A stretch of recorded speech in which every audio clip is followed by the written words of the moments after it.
It's been 10 years since Steve Irwin passed, and I think that wildlife education as a whole is still trying to find its feet. When we lost Steve, not only did we lose an ambassador for the animals, but we lost an amazing science communicator. Somebody that pushed enthusiasm, pushed his skills, and pushed it out there so that we can see.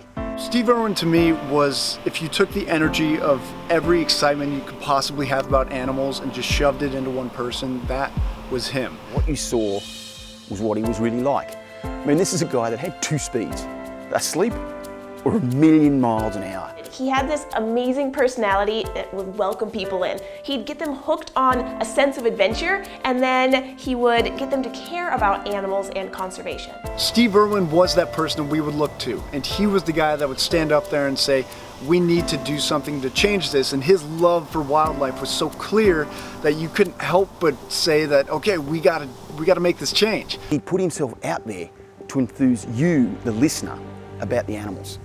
Once he had you tuned into him, he could tell you anything and you'd listen. When I was 7, I was out there catching butterflies and catching snakes with all my friends.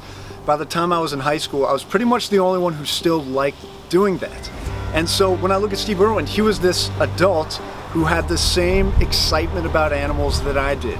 And I realized that, okay, if this guy can do it and get other adults and other kids excited about it, I can do it too.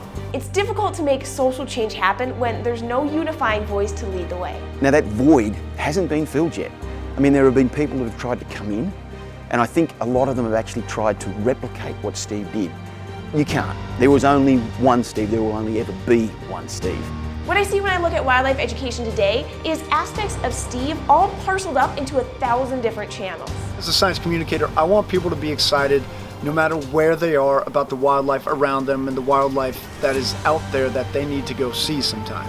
Steve modeled enthusiasm for me, and I want to continue on that path of curiosity, fascination, and wonder about animals and science. What we need is someone that has that enthusiasm, that has that passion, and that's what drives them. That's what sets Steve apart. That's what I think we need now in another science communicator.